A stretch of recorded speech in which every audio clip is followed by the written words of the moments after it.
First, I need to apologize to you. I'm so sorry. I'm coming to you in my time of need. Please help me. Please listen to the end. That's it. That's all I ask. I don't know what to do or where to turn.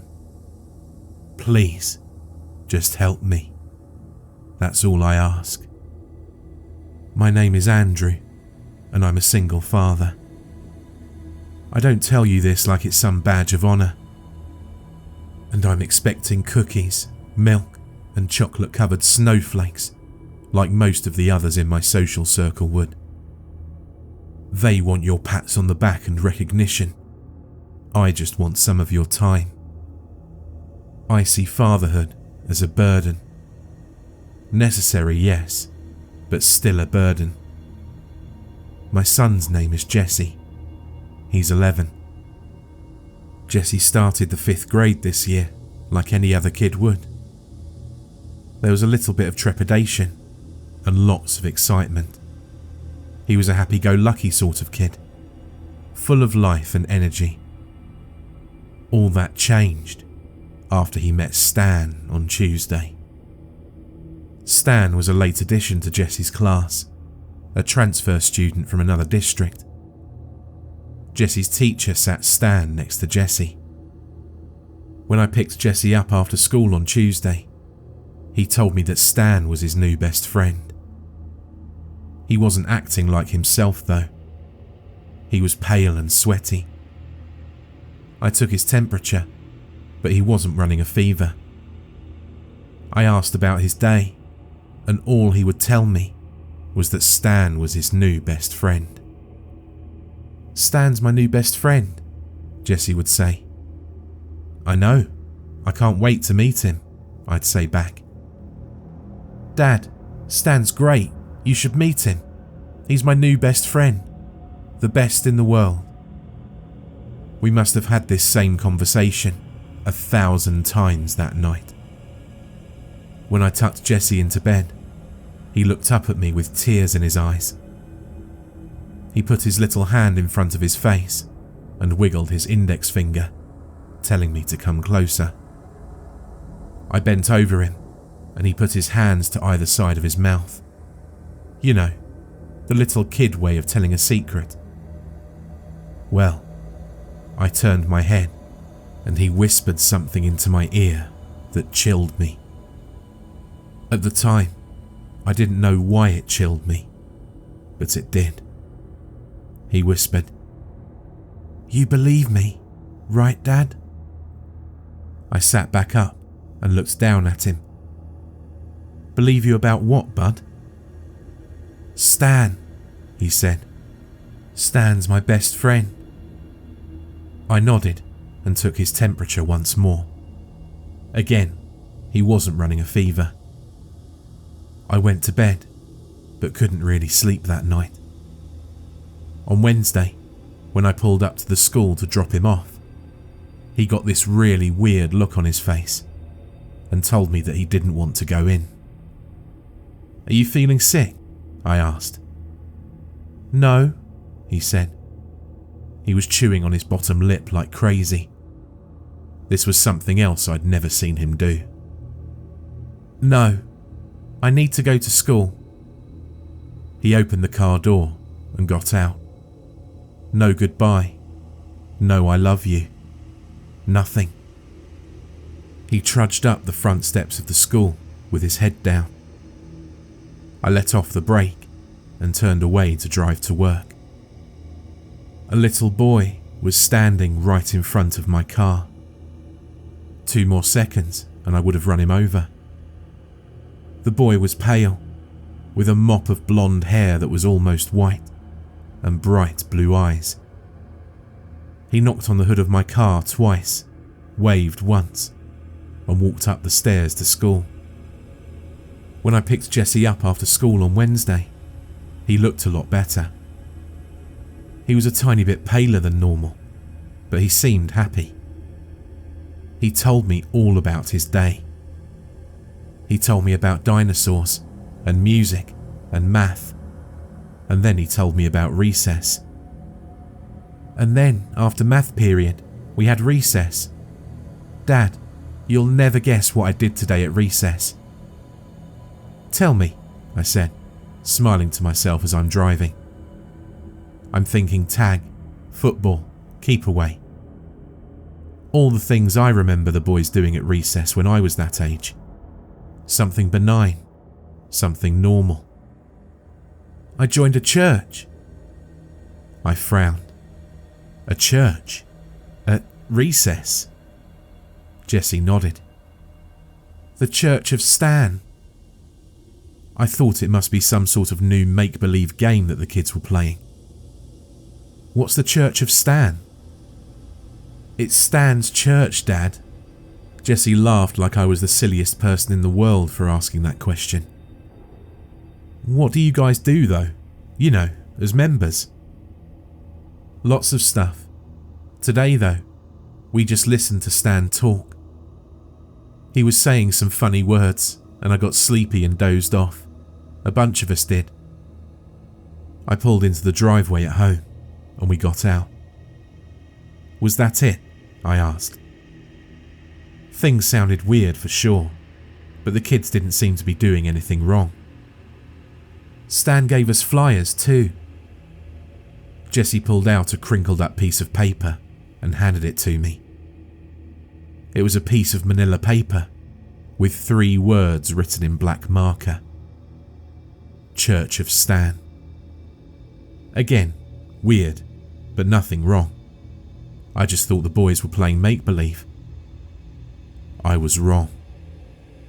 When I picked Jessie up after school yesterday, I could tell that something was very wrong with him. He looked panicked and scared. What's going on, champ? I asked, reaching out to feel his forehead. No fever. We played the soul game today, he said. Jessie's head was on a swivel. He couldn't sit still. He kept looking all around as we headed home. The soul game? I asked. Jessie just nodded and kept trying to look everywhere at once. Beads of sweat dotted his upper lip. What's the soul game? Jessie shook his head no and said nothing. Jessie, what's the soul game? I told him I didn't want to, but he said he wouldn't be my friend anymore if I didn't play. Who wouldn't be your friend? Where were the teachers? Jessie started breathing harder, but still answered. It happened in the church, he said. And then he whispered, teachers aren't allowed in the church. The Church of Stan? I asked. Jessie nodded, and a tear slipped down his cheek. What's the soul game, Jessie? I'm your dad. You tell me right now, and I'll take care of everything. I can't tell you. I can't.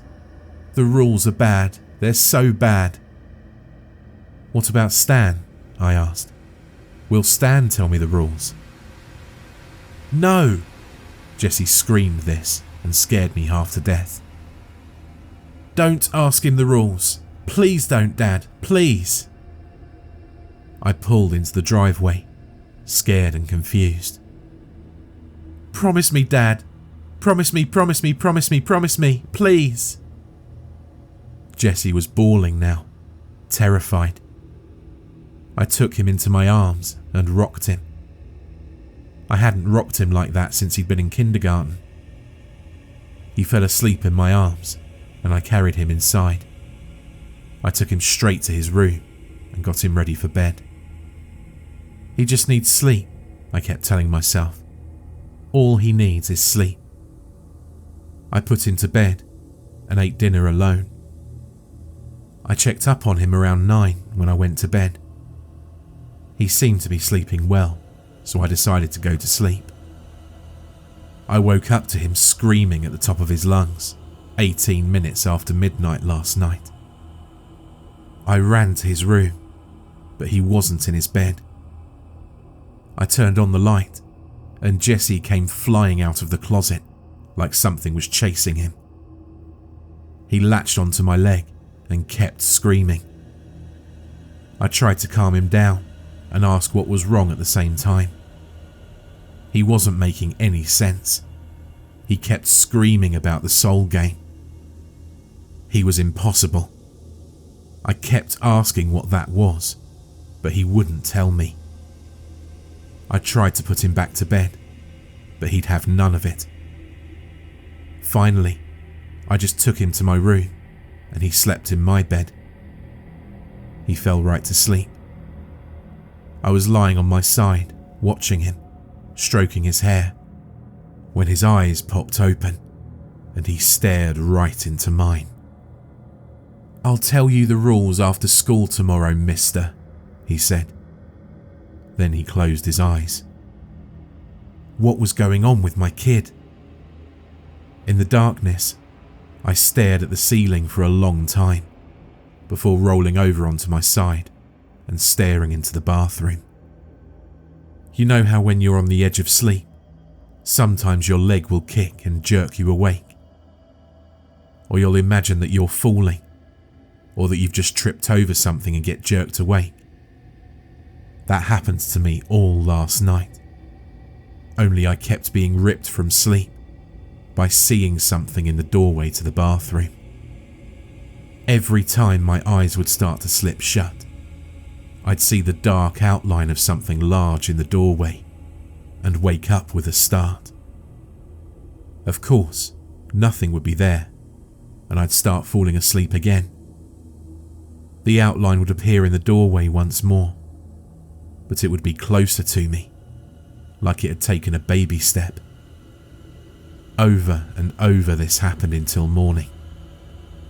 This morning on the way to school, Jessie seemed out of it, lethargic.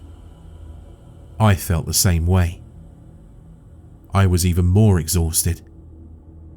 I thought of asking Jessie about what he'd said right before he fell asleep, but I couldn't. I was afraid it'd send him into hysterics again, so I left it alone. I drove him to school, and he didn't say a word the whole time. He was acting like a robot, listless, unemotional. I got a call shortly after dropping him off to come pick him back up. He'd vomited in class. When I picked him up, he was the same.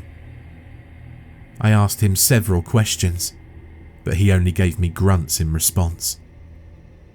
The plan at home was to get him changed out of his dirty clothes and then take him to the doctor. He didn't say anything until we pulled into the driveway. "Can Stan come over today?" he asked. He stared out of the windshield at the garage door. "You're not feeling well, bud, and do you really want him to come over?" I wanted to meet this kid, but it didn't sound like Jessie wanted him over. I, however, wanted to get to the bottom of things. "Yes," Jessie said. "Okay," I said. "Do you have his parents' number?" He already asked his parents, and they said it was okay. "We have to wait until he's out of class, and I'd still like to talk to his parents." "Okay." Jessie got out of the car, and we walked into the house. I started to ask him how I was supposed to talk to his parents if I didn't have their number, but someone knocked on the door. I was still standing right next to it. I opened the door, and standing on my front step was the pale little boy with the blue eyes and mop of white blonde hair that I'd almost run over on Wednesday. A little girl stood next to him with the same complexion. "Yes?" I asked. "Hi, Rue," the little boy said. "Is Jessie home?" The little boy standing on my front porch shouldn't have known that name. It was my nickname from college, created on a drunken night amongst my buddies, the second half of my name. "No," I said. "That's fine," the little girl said. "My name is Devin." and you already know my brother's name." "Stan," I said. The little girl covered her mouth and giggled. Stan smiled and shrugged. "It's really quite simple. Rule 1. Don't walk past mirrors in the dark. Rule 2. Don't leave any doors open when you go to bed tonight. Ask your son what Rule 3 is. And remember, a creak means you're falling behind. A rustle means you've almost lost. When the lights go down, hopefully you won't see the dark shadow standing in the corner of the room. Hopefully you won't hear it breathing as your eyes shut and you begin to drift off. And if you hear a bang, well, hopefully you never hear a bang." Stan turned and walked away with his sister. I stared after them both and shook my head. I wouldn't play their stupid game. I walked into the house and found Jesse sitting at the kitchen table, crying. "What's wrong?" "I heard a bang," he whispered. My mouth went dry. "When does the game end?" "It doesn't. It never ends." My heart started beating faster. "What's the third rule, Jesse?" His face fell and he sucked in a deep breath. "Rule 3. Knowing all 3 rules makes you a player." My stomach dropped. "What happens if you lose?" "When it's dark, you'll hear them coming. They like to let you know when they're getting close." "Who?" "Stan and Devin," Jesse said. "They'll reach out through the mirrors or open doorways and drag you through." "How do you win?" "You win if you tell more people the rules to the soul game than the person that told you does." Like I said, listeners, I'm so sorry. But thanks for helping. Really. I'm going to enjoy my newfound freedom, and I hope that you enjoy your night. Give Stan and Devin my best. For more terrifying creepypasta horror stories, check out the playlist or the video on screen.